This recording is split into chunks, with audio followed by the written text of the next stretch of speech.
जय मूल निवासी। साथियों, मैं आपसे सिर्फ एक अपील करना चाहता हूं कि आज हमारे यहाँ पर फरीदनगर में बहुजनों के नायक माननीय मेजबान साहब पहुंचे हैं। मेरा सभी भाइयों से निवेदन है कि तक साहब का भाषण बात शुरू होती है, आपसे निवेदन है कि आप ज्यादा से ज्यादा अपने लोगों को यहाँ पर बुलाएं ताकि मावन मेजबान साहब की बात पूरे फरीदनगर के गली गली मोहल्ले मोहल्ले तक पहुंच सके। धन्यवाद। जय भीम, जय भारत।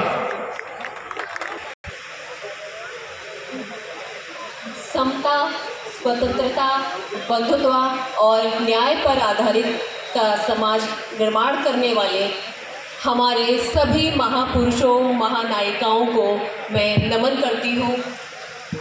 सम्मानित मंच, हमारे बहुजन नायक, सभी सम्मानित व्यक्तित्व को मैं यहाँ उपस्थित फरीदनगर में दूर दूर से जो आए हुए हमारे साथीगण हैं और यहाँ के लोकल फरीदनगर के निवासी, हमारी नारी शक्ति, सभी साथियों का मैं बहुत ही अभिनंदन करती हूँ।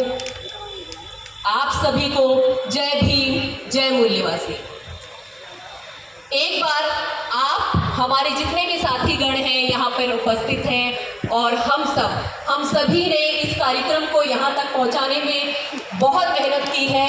पिछले 1 महीने से इस कार्यक्रम की तैयारी चल रही है, तो हमारा एक एक कार्यकर्ता बहुत ही महत्वपूर्ण है। तो एक बार आप सब जो जनता यहाँ उपस्थित हुई है और हम सब मिलकर एक जोरदार तालियों से हम लोग अपने लिए तालियां बजाते हैं और अपना खुद का स्वागत करते हैं।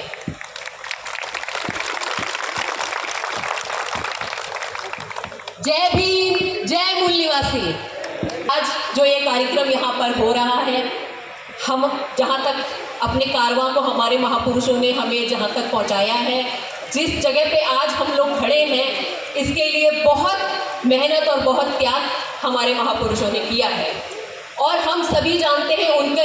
उनके नाम को दोहराने की मुझे इतनी आवश्यकता नहीं, हम सब जानते हैं हमारे महापुरुषों ने हमारे लिए क्या क्या बलिदान किया है। और ये जो संविधान हमें जो समानता का अधिकार देता है, जो हमें आज गर्व से यहाँ अपनी बात रखने की अनुमति देता है, उस संविधान की बदौलत जो हम कुछ मिला है, हम जहाँ तक पहुँचे हैं। लेकिन आज का जो समय है, आज हमारे जो हमारी जितनी भी उन्नति हुई थी, उसे कहीं ना कहीं फिर से रोका जा रहा है। आज एक महापुरुष वल्लभ भाई पटेल जी का भी जन्म जयंती का दिवस है, तो आज उनके भी जन्म दिवस पर मैं आप सबको बधाई देती हूँ।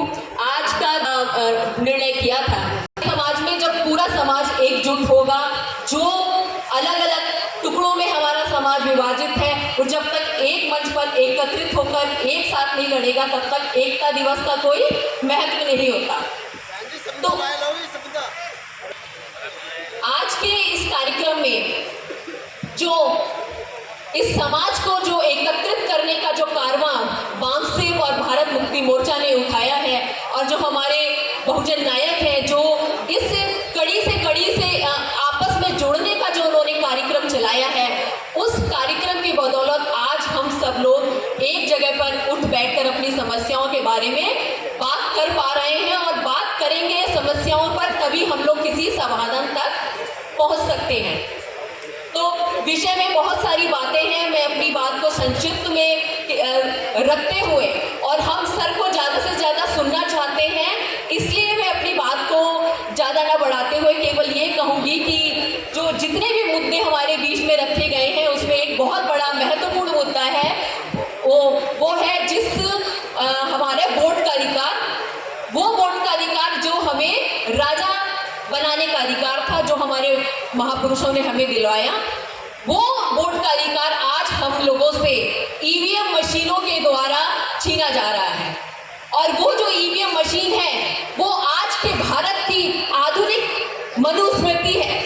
वो मनुस्मृति जिस तरीके से मनुस्मृति के दौर पर हमसे सारे अधिकार छीन लिए गए थे, हमसे पढ़ने लिखने का अधिकार छीन लिया गया था, संपत्ति रखने का अधिकार छीन लिया था, और बहुत सारे ऐसे अधिकार छीन चुके थे, और हम लोगों को जो इंसान था, इंसान को जानवर की श्रेणी में लाके खड़ा कर दिया गया था। तो ये जो ईवीएम मशीन है, ये भी आज की मनुस्मृति है और आपको धीरे धीरे आपके सभी हक अधिकारों से धीरे धीरे वंचित कर रही है। आप अगर अपने चुने हुए नेता को ना चुन पाए और आप मशीनों में जिनको चुनकर भेजना चाहते हैं और वो आपका नेता वहां तक नहीं पहुंच रहा है, तो ये भी आपके अधिकारों का हनन है। तो धीरे धीरे इस तरीके से हमारे सभी अधिकारों को छीनने की कोशिश की जा रही है और इस सारे विषय पर बहुत ही विस्तार से आज के इस कार्यक्रम में बातचीत होगी। आप सभी लोग ध्यानपूर्वक सुनेंगे और आपने मेरी बात को ध्यान से सुना, इसके लिए धन्यवाद। जय भीम, जय भारत।